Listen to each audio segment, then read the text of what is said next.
Capítulo 15. Distensibilidad vascular y funciones. De los sistemas arterial y venoso. Distensibilidad vascular. Una característica muy importante del aparato vascular es que todos los vasos sanguíneos son distensibles. La naturaleza distensible de las arterias las permite acomodarse al gasto pulsátil del corazón y superar las pulsaciones de la presión. Esta capacidad proporciona un flujo de sangre continuo y homogéneo a través de los vasos sanguíneos muy pequeños de los tejidos. Con diferencia, los vasos más distensibles del cuerpo son las venas, capaces de almacenar 0,51 L de sangre extra con incrementos incluso leves de la presión venosa. Por tanto, las venas ejercen de reservorio para almacenar grandes cantidades de sangre extra que puede utilizarse siempre que se requiera en cualquier otro punto de la circulación.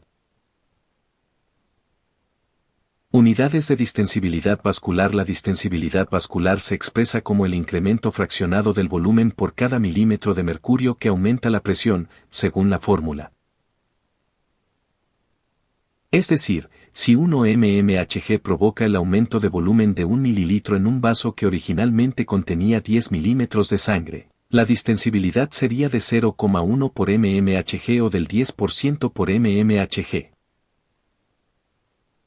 Las venas son mucho más distensibles que las arterias. Las paredes de las arterias son más gruesas y bastante más fuertes que las de las venas, por lo que, como media, las venas son unas 8 veces más distensibles que las arterias.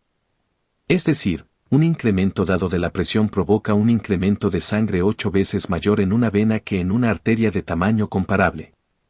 En la circulación pulmonar, la distensibilidad de la vena pulmonar es similar a la de la circulación sistémica.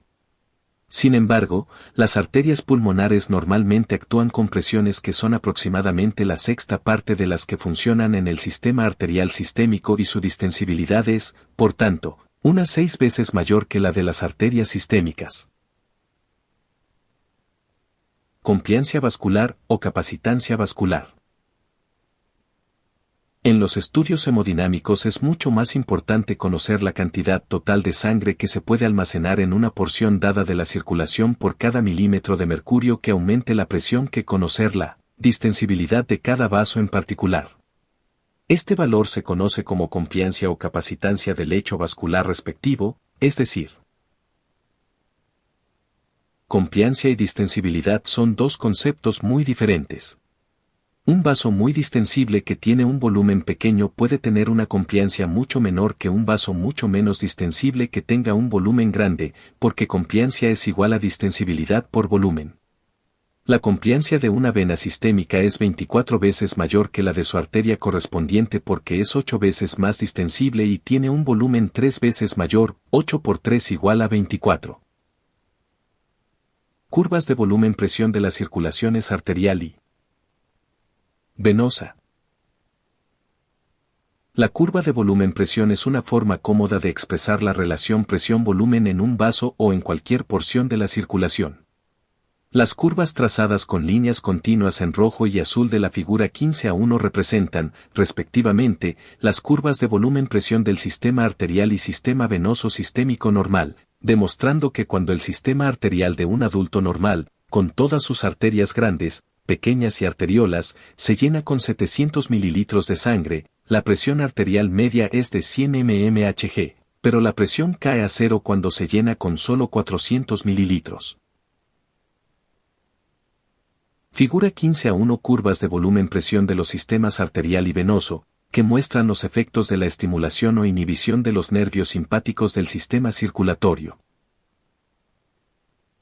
En todo el sistema venoso sistémico el volumen varía entre 2.000 y 3.500 mililitros y se necesita un cambio de varios cientos de mililitros en este volumen para cambiar la presión venosa solo en 3 o 5 mmHg.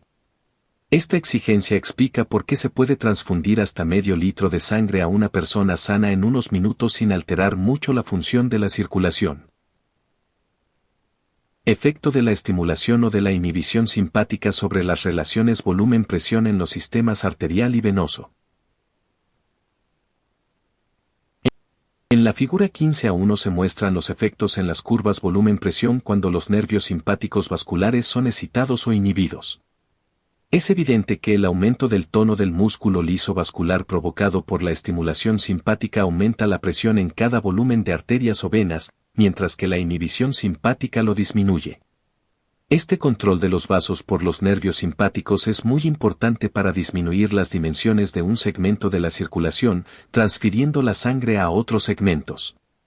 Por ejemplo, el aumento del tono vascular a través de la circulación sistémica puede provocar el desplazamiento de grandes volúmenes de sangre hacia el corazón, lo que constituye uno de los métodos principales que usa el organismo para aumentar rápidamente la función de bomba cardíaca. El control simpático de la capacitancia vascular también es muy importante durante una hemorragia. La potenciación del tono simpático, en especial hacia las venas, reduce el tamaño del vaso lo suficiente para que continúe la circulación funcionando casi con total normalidad aunque se haya perdido hasta el 25% del volumen sanguíneo total. Compliancia diferida, relajación por estrés, de los vasos.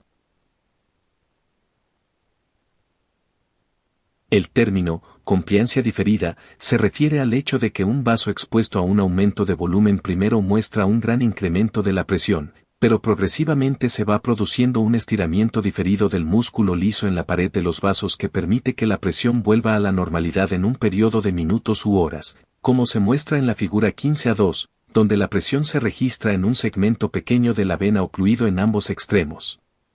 Se inyecta bruscamente un volumen extra de sangre hasta que la presión aumenta de 5 a 12 mmHg y la presión comienza a descender inmediatamente aunque no se extraiga nada de sangre después de la inyección, alcanzando los 9 mmHg en varios minutos.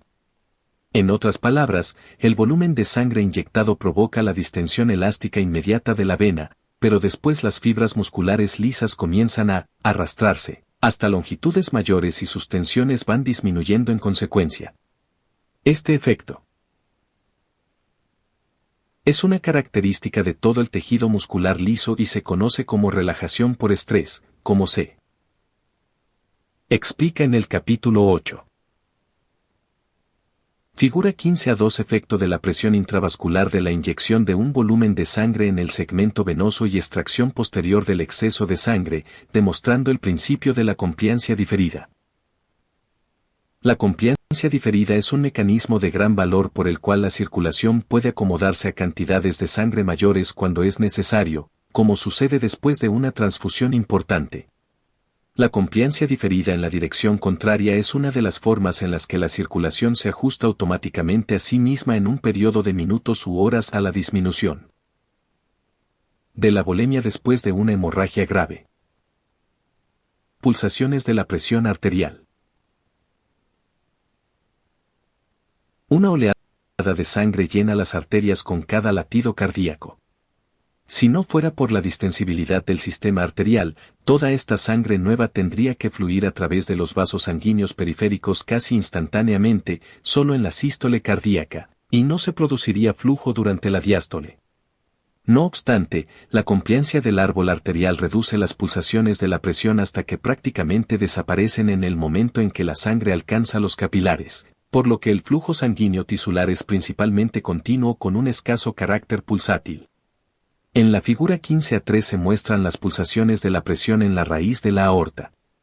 En un adulto joven sano la presión en el pico de cada pulso, lo que se denomina presión sistólica, es de 120 mmHg. En el punto más bajo de cada pulso, o presión diastólica, es de 80 mmHg. La diferencia entre estas dos presiones, unos 40 mmHg, se conoce como presión de pulso. Figura 15a3 perfil del pulso de presión registrado en la aorta ascendente. Hay dos factores importantes que afectan a la presión de pulso. 1. El volumen sistólico del corazón, y 2. La compliancia, distensibilidad total, del árbol arterial. Hay un tercer factor, algo menos importante, que es la característica de la eyección del corazón durante la sístole.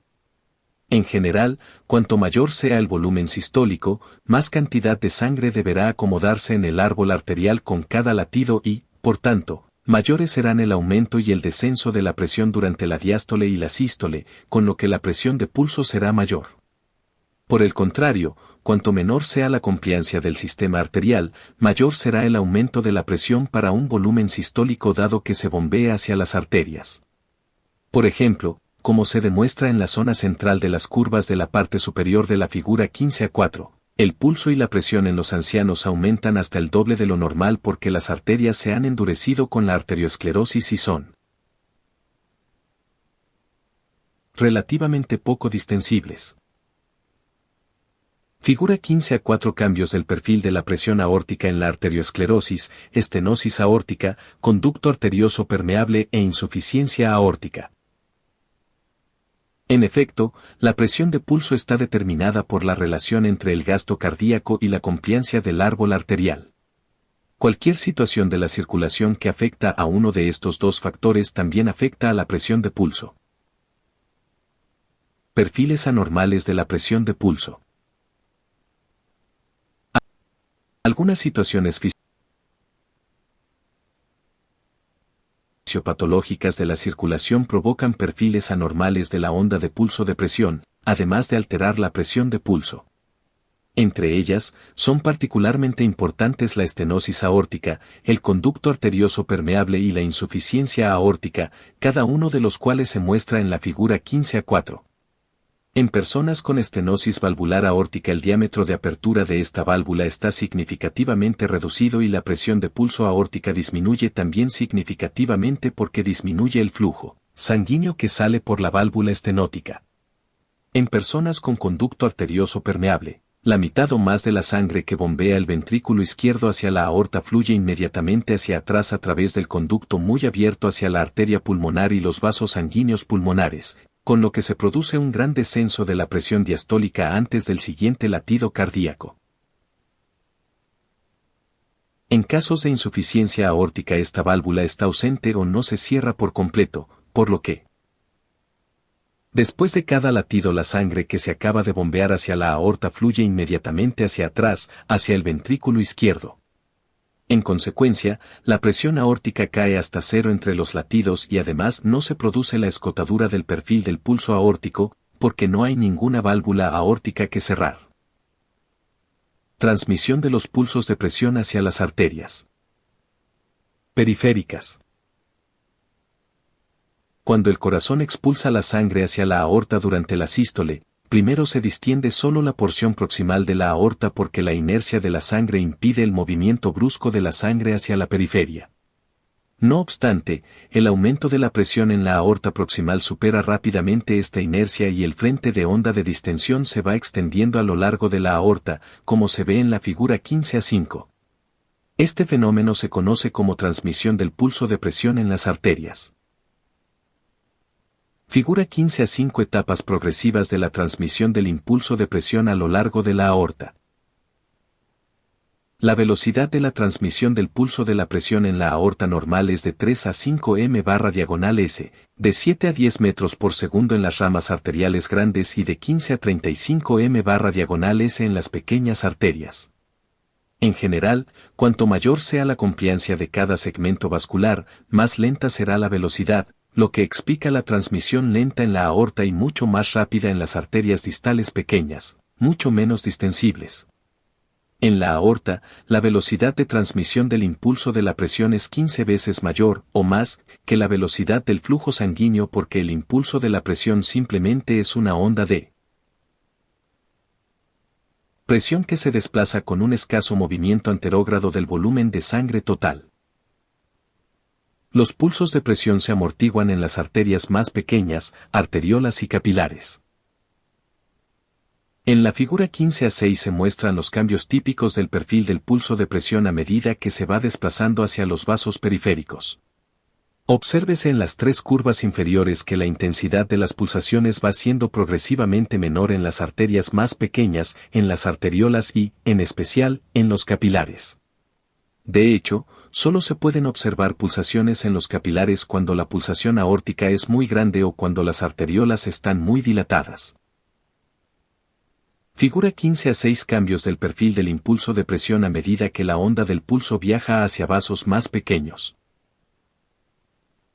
Esta disminución progresiva de las pulsaciones en la periferia es lo que se conoce como amortiguación de los pulsos de presión. El origen de esta amortiguación es doble: 1. La resistencia al movimiento de la sangre en los vasos, y 2. La compliancia de estos. La resistencia amortigua las pulsaciones porque debe haber una pequeña cantidad del flujo sanguíneo anterógrado en el frente de la onda de pulso para distender el siguiente segmento del vaso. Cuanto mayor sea la resistencia, más difícil es que suceda. La compliancia amortigua las pulsaciones porque, cuanto más distensible sea el vaso, mayor cantidad de sangre se necesita en el frente de la onda de pulso para provocar el aumento de la presión. Por tanto, el grado de amortiguación es casi directamente proporcional al producto resistencia por compliancia. Métodos clínicos para medir las presiones sistólica y diastólica. No resulta práctico usar registradores de presión que requieran la inserción de la aguja dentro de una arteria para obtener determinaciones sistemáticas de la presión arterial en nuestros pacientes, aunque estos tipos de registradores se utilizan a veces cuando se requieren estudios especiales. Por el contrario, el médico determina las presiones sistólica y diastólica por medios indirectos, habitualmente por un método de auscultación. Método de auscultación. En la figura 15 a 7 se muestra el método de auscultación que determina las presiones arteriales sistólica y diastólica. Se coloca el estetoscopio sobre la arteria antecubital y se infla un manguito de presión arterial en la parte alta del brazo. Mientras el manguito comprima el brazo con una presión insuficiente para cerrar la arteria braquial, no oiremos el latido de la arteria antecubital con el estetoscopio, pero cuando la presión sea suficientemente elevada para cerrar la arteria durante parte del ciclo de presión arterial se oirá un sonido con cada pulsación. Estos sonidos se conocen como ruidos de Korotkov, así llamados por Nikolai Korotkov, un físico ruso que los describió en 1905. Figura 15 a 7 Método de auscultación para medir las presiones arteriales sistólica y diastólica. Según se cree, los ruidos de Korotkov se deben principalmente al chorro de sangre que atraviesa ese vaso parcialmente ocluido y a las vibraciones de la pared del vaso. El chorro provoca turbulencias del vaso más allá del manguito, con lo que se consigue que las vibraciones se oigan a través del estetoscopio. Al determinar la presión arterial por este método con auscultación, la presión del manguito primero se eleva por encima de la presión sistólica. Mientras que la presión del manguito sea mayor que la presión sistólica, la arteria braquial se mantiene colapsada hasta que no haya ningún chorro de sangre hacia la parte distal de la arteria en ningún momento del ciclo de presión, por lo que no se oirán ruidos de Korotkov en la parte distal. Entonces se reduce gradualmente la presión del manguito y la sangre comienza a fluir en la arteria distal al manguito en cuanto la presión del manguito cae por debajo de la presión sistólica. Punto B, Fig 15 a 7, durante el pico de presión sistólica y se comienzan a oír los ruidos secos en la arteria antecubital en sincronía con el latido cardíaco. El nivel de presión que indica el manómetro conectado al manguito en cuanto se comienza a oír el ruido es aproximadamente igual a la presión sistólica. A medida que la presión del manguito continúa descendiendo irá cambiando la calidad de los ruidos de Korotkov, disminuyendo la calidad del ruido y haciéndose más rítmico y duro. Por último, cuando la presión del manguito desciende casi a los valores de la presión diastólica, los ruidos adquieren súbitamente una calidad amortiguada. Punto C, Fig 15 a 7. Se anota la presión manométrica cuando los ruidos de Korotkov cambian a esta calidad amortiguada y dicha presión es aproximadamente igual a la presión diastólica, aunque sobrevalora ligeramente la presión diastólica determinada mediante catéter intraarterial directo. Cuando la presión del manguito desciende unos milímetros de mercurio más, la arteria ya no se cierra durante la diástole, lo que significa que ya no está presente el factor básico que provoca los ruidos, el chorro de sangre a través de una arteria oprimida. Por tanto, los ruidos desaparecen por completo. Muchos médicos opinan que la presión a la que los ruidos de Korotkov desaparecen completamente debe utilizarse como presión diastólica, excepto en situaciones en las que la desaparición de los ruidos no pueda determinarse de manera fiable debido a que los ruidos son audibles incluso después del desinflado completo del manguito. Por ejemplo, en pacientes con fístulas arteriovenosas para hemodiálisis o con insuficiencia aórtica, los ruidos de Korotkov pueden oírse después de desinflar completamente el manguito. El método de auscultación para la determinación de las presiones sistólica y diastólica no es totalmente exacto, pero proporciona unos valores dentro de un intervalo del 10% de los valores determinados con un catéter directo desde el interior de las arterias. Presiones arteriales normales medidas por el método de auscultación. En la figura 15a8 se muestran las presiones arteriales sistólica y diastólica en distintas edades. El incremento progresivo de la presión con la edad es consecuencia de los efectos del envejecimiento sobre los mecanismos de control de la presión sanguínea. En el capítulo 19 veremos cómo los riñones son los principales responsables de esta regulación a largo plazo de la presión arterial y es bien sabido que estos órganos desarrollan cambios definitivos con la edad, en especial después de los 50 años. Figura 15a8 cambios de las presiones arteriales sistólica, diastólica y media con la edad. Las zonas sombreadas muestran los intervalos normales aproximados. Después de los 60 años suele producirse un incremento extra de la presión sistólica que es consecuencia del descenso en la distensibilidad o del endurecimiento de las arterias. Este aumento es el resultado de la ateroesclerosis. El efecto final es un aumento de la presión sistólica con un incremento considerable de la presión de pulso, como ya hemos comentado. Presión arterial media. La presión arterial media es la media de las presiones arteriales medidas milisegundo a milisegundo en un periodo de tiempo y no es igual a la media de las presiones sistólica y diastólica, porque, para frecuencias cardíacas normales, se invierte una mayor fracción del ciclo cardíaco en la diástole que en la sístole. Así pues, la presión arterial sigue estando más cercana a la presión diastólica que a la presión sistólica durante la mayor parte del ciclo cardíaco. Por tanto, la presión arterial media está determinada en un 60% por la presión diastólica y en un 40% por la presión sistólica. En la figura 15.8 puede verse que la presión media, línea continua verde, en todas las edades es más cercana a la presión diastólica que a la presión sistólica. Sin embargo, para frecuencias cardíacas muy elevadas, la diástole comprende una fracción menor del ciclo cardíaco y la presión arterial media se aproxima más a la media de las presiones sistólica y diastólica. Las venas y sus funciones. Las venas proporcionan vías de paso para el flujo de sangre hacia el corazón, pero también realizan otras funciones que son necesarias para el funcionamiento de la circulación. Especialmente importante es que son capaces de disminuir y aumentar su tamaño, con lo cual pueden almacenar cantidades de sangre pequeñas o grandes y mantener la sangre disponible para cuando la necesite el resto de la circulación. Las venas periféricas también pueden impulsar la sangre mediante la denominada bomba venosa e incluso ayudan a regular el gasto cardíaco, una función de gran importancia que se describe con más detalle en el capítulo 20. Presiones venosas, presión en la aurícula derecha, presión venosa central y presiones venosas periféricas. Para entender las distintas funciones de las venas, primero es necesario conocer algo sobre la presión en su interior y sobre los factores que la determinan. La sangre de todas las venas sistémicas fluye hacia la aurícula derecha del corazón, por lo que la presión del interior de esta cámara se denomina presión venosa central.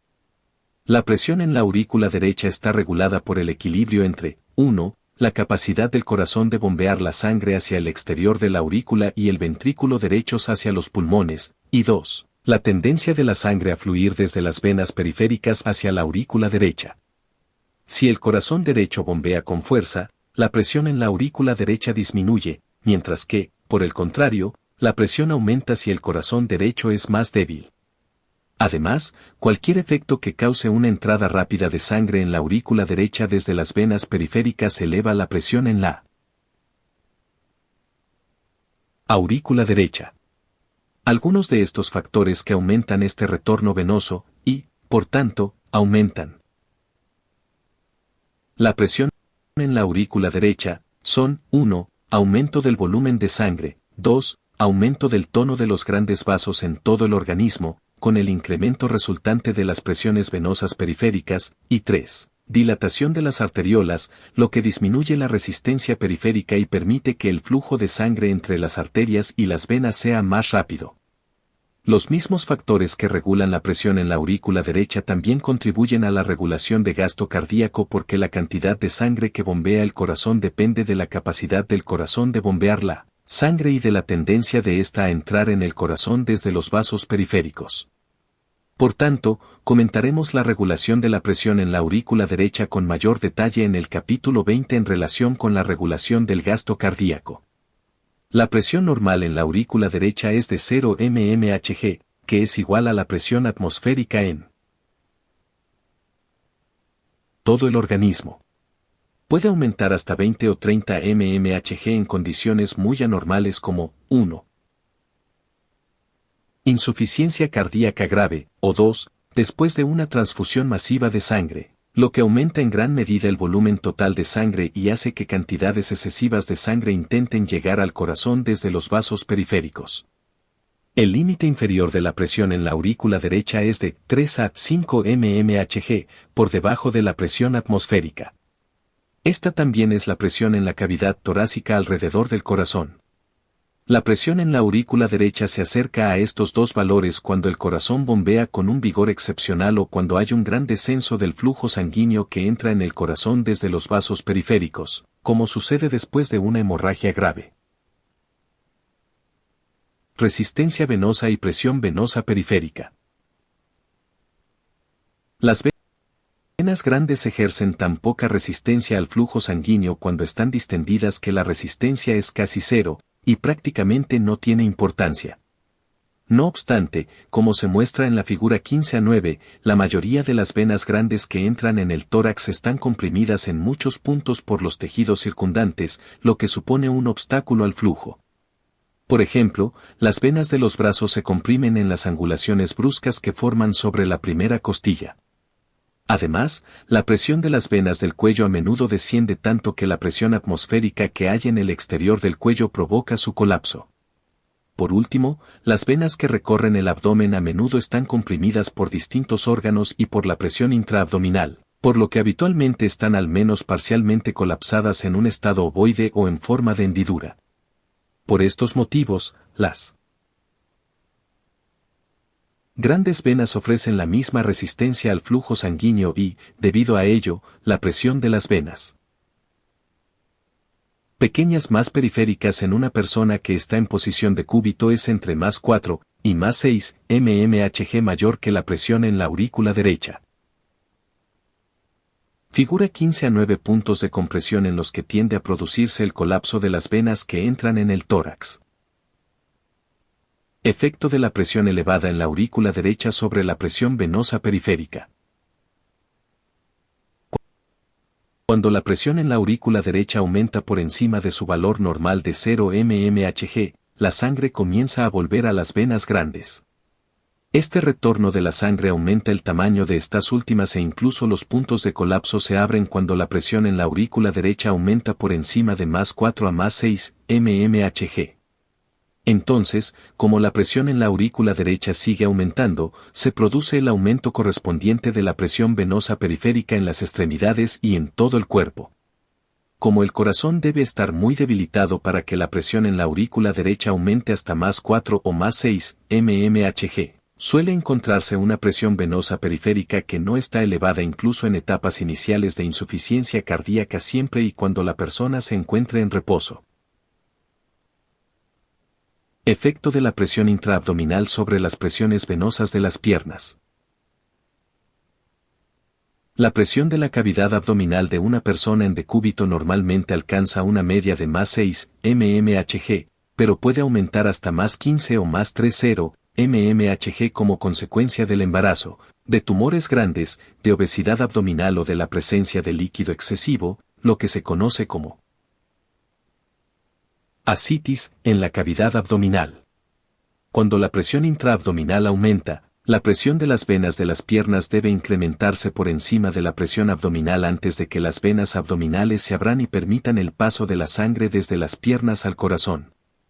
Es decir, si la presión intraabdominal es de más 2,0 mmHg, la presión más baja posible en las venas femorales también es de más 2,0 mmHg aproximadamente. Efecto de la presión gravitacional sobre la presión venosa. En cualquier organismo de agua que esté expuesto al aire, la presión en la superficie del agua es igual a la presión atmosférica, pero aumenta 1 mmHg por cada 13,6 milímetros de distancia por debajo de la superficie. Esta presión es consecuencia del peso del agua y, por tanto, se denomina presión gravitacional o hidrostática. La presión gravitacional también se produce en el aparato vascular del ser humano por el peso de la sangre en las venas como se ve en la figura 15-10. Cuando una persona está en bipedestación, la presión de la aurícula derecha se mantiene en torno a 0 mmHg porque el corazón bombea en las arterias cualquier exceso de sangre que intente acumularse en ese punto. No obstante, en un adulto que está de pie y absolutamente quieto la presión de las venas en los pies es de unos más 90 mmHg, sencillamente por el peso gravitacional de la sangre en las venas entre el corazón y los pies. Las presiones venosas en los demás niveles del organismo varían proporcionalmente entre 0 y 90 mmHg. Figura 15-10 Efecto de la presión gravitacional en las presiones venosas en todo el cuerpo en una persona en bipedestación.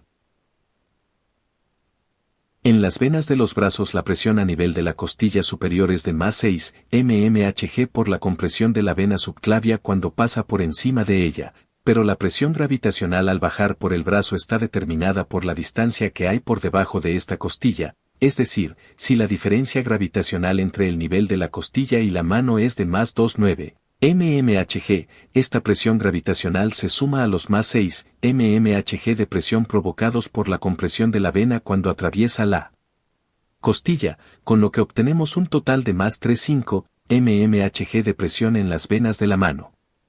Las venas del cuello de una persona que esté de pie se colapsan casi por completo en todo su recorrido hasta el cráneo, por la presión atmosférica que hay fuera del cuello. Este colapso hace que la presión en estas venas se mantenga en cero durante todo su trayecto. Cualquier tendencia de la presión a aumentar por encima de este valor abre las venas y permite que la presión vuelva a caer a cero por él. Flujo de la sangre. Por el contrario, cualquier tendencia de la presión de las venas del cuello a caer por debajo de cero provoca un mayor colapso de las mismas, lo que, además, aumenta su resistencia y hace que la presión vuelva a cero. Por otra parte, las venas del interior del cráneo se encuentran dentro de una cámara no colapsable, la cavidad craneal, por lo que no se pueden colapsar.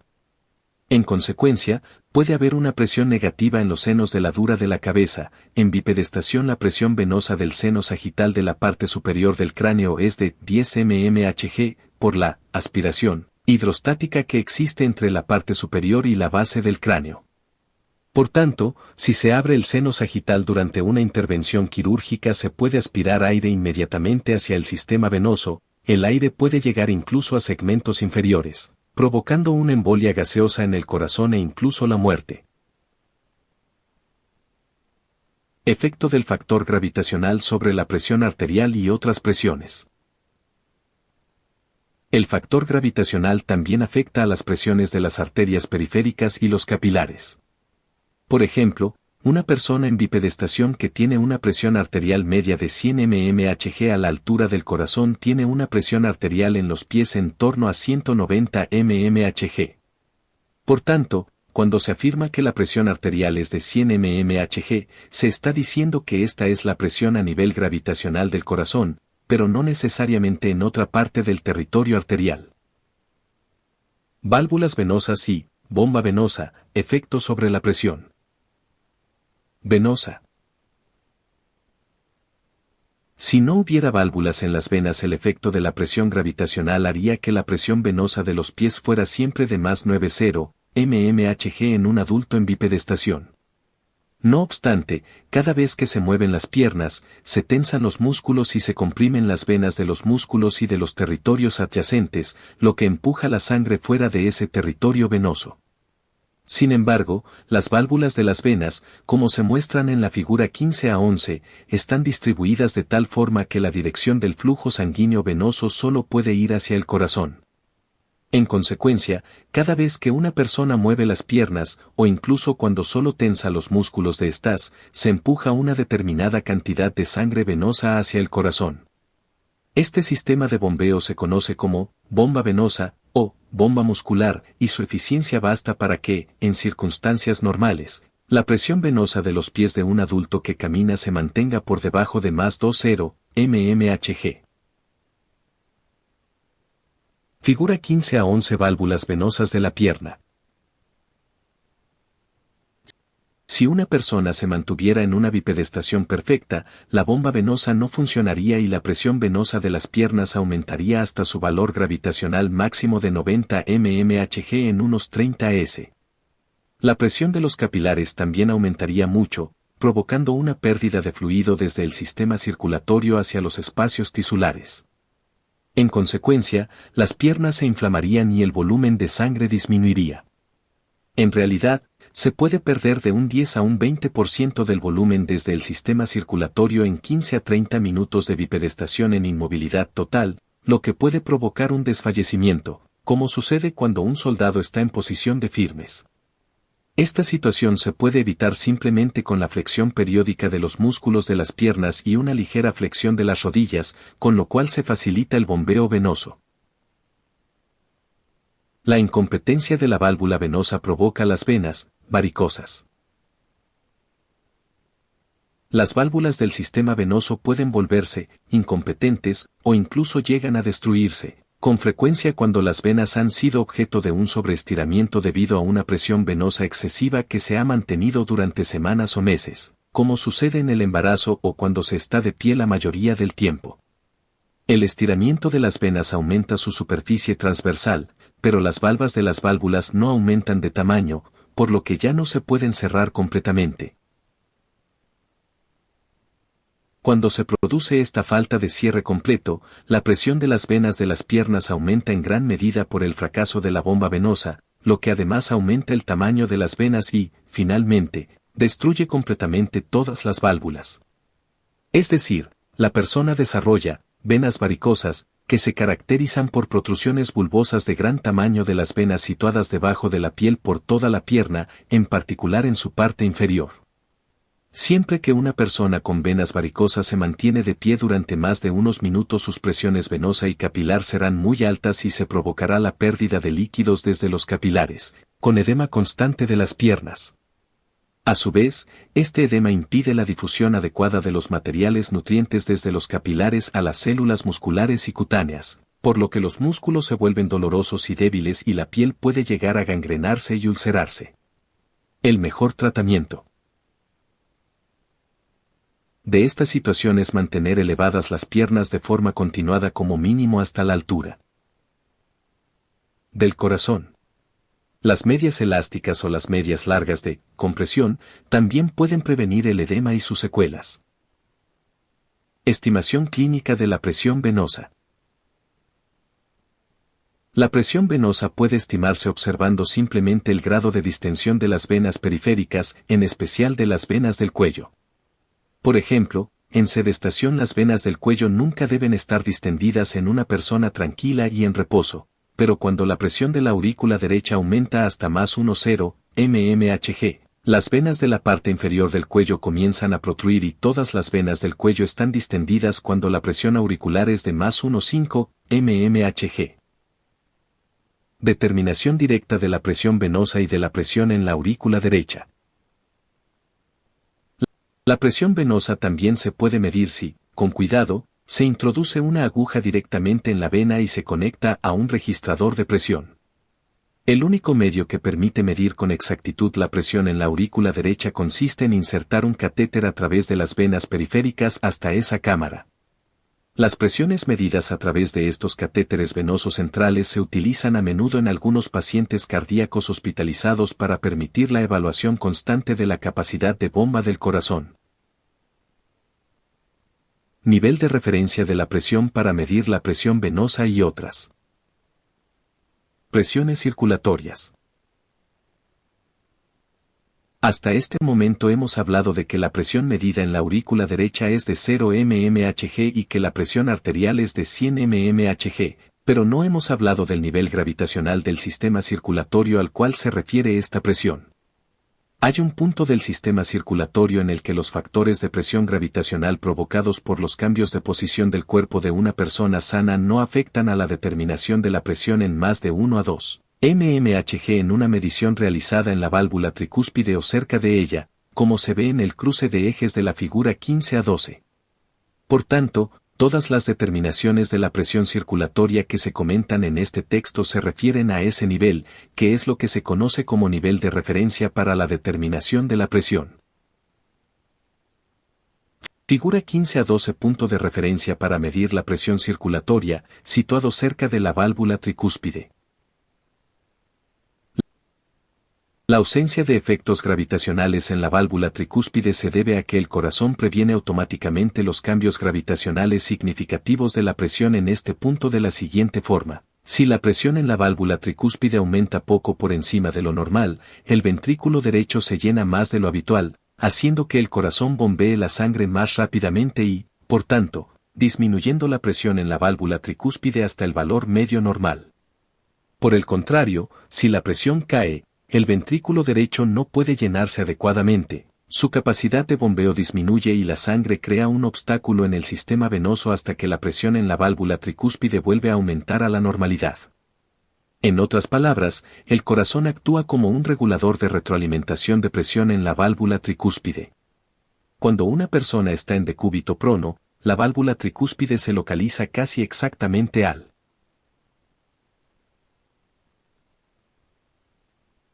60% de la altura del tórax, por encima de la espalda. Este es el nivel cero de referencia de la presión. Para una persona que está tumbada. Función de reservorio de sangre de las venas. Tal como ya hemos mencionado en el capítulo 14, más del 60% de toda la sangre venosa del sistema circulatorio suele encontrarse en las venas. Por este motivo, y porque las venas son tan distensibles, se dice que el sistema venoso actúa como un reservorio sanguíneo en la circulación. Cuando la sangre sale del organismo y la presión arterial comienza a caer, se activan señales nerviosas desde los senos carotídeos y otras zonas de la circulación sensibles a la presión, como se comenta en el capítulo 18. A su vez, estas señales provocan otras señales nerviosas cerebrales y la médula espinal, principalmente a través de los nervios simpáticos hacia las venas, provocando su constricción. Este proceso acapara gran parte del efecto provocado en el sistema circulatorio por la pérdida de sangre. De hecho, este sistema sigue funcionando casi con normalidad incluso después de una pérdida hasta del 20% del volumen total de sangre, debido a esta función de reservorio variable de las venas. Reservorios sanguíneos específicos.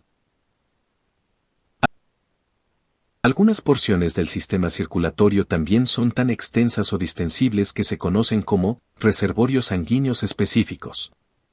Estos reservorios incluyen 1. El vaso, cuyo tamaño a veces disminuye tanto como para liberar hasta 100 mililitros de sangre hacia otras áreas de la circulación. 2. El hígado, cuyos senos liberan varios cientos de mililitros de sangre hacia el resto de la circulación. 3. Las venas abdominales grandes, que contribuyen hasta con 300 mililitros. Y 4. Los plexos venosos situados bajo la piel, que pueden contribuir también con varios cientos de mililitros.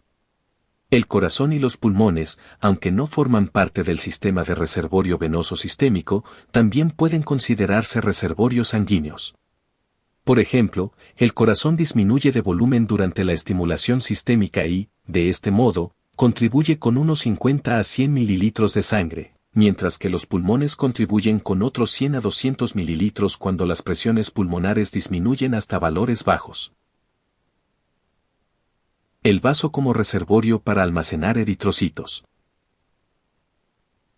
En la figura 15 a 13 se muestra que el vaso tiene dos áreas independientes para almacenar la sangre, los senos venosos y la pulpa. Los senos pueden ingurgitarse igual que cualquier otra parte del sistema venoso y almacenar sangre total. Figura 15 a 13 estructuras funcionales del vaso. En la pulpa del vaso los capilares son tan permeables que la sangre total, incluidos los eritrocitos, resuma a través de las paredes de los capilares hacia la malla trabecular, formando la pulpa roja. Los eritrocitos quedan atrapados por las trabéculas, mientras que el plasma fluye hacia los senos venosos y después hacia la circulación general.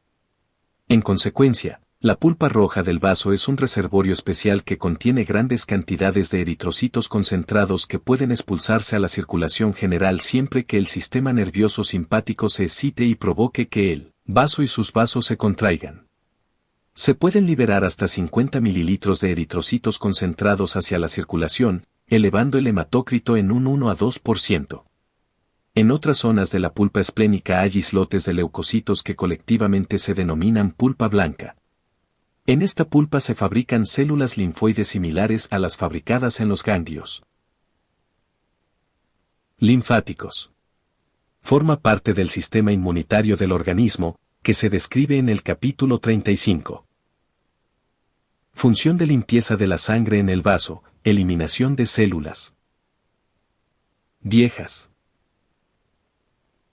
Las células sanguíneas que atraviesan la pulpa esplénica antes de entrar en los senos son cuidadosamente exprimidas, por lo que se puede esperar que los eritrocitos frágiles no superen este traumatismo. Por tal motivo, muchos de los eritrocitos destruidos en el organismo encuentran su destino final en el vaso. Después de la rotura de las células, la hemoglobina liberada y el estroma celular son digeridos por las células reticuloendoteliales del vaso y los productos de la digestión son reutilizados en su mayoría en el organismo como nutrientes, a menudo para elaborar células sanguíneas nuevas. Células reticuloendoteliales en el vaso. La pulpa del vaso contiene muchas células reticuloendoteliales fagocíticas grandes y los senos venosos están recubiertos por células similares. Estas células funcionan dentro de un sistema de limpieza de la sangre, actuando en concierto con un sistema similar de células reticuloendoteliales de los senos venosos del hígado. Cuando la sangre está invadida por microorganismos infecciosos, las células del sistema reticuloendotelial del vaso eliminan rápidamente los restos, bacterias, parásitos, etc. Además, el vaso aumenta de tamaño en muchos procesos infecciosos crónicos, de la misma forma en que los ganglios linfáticos aumentan de tamaño y después realizan su función de limpieza aún con mayor avidez.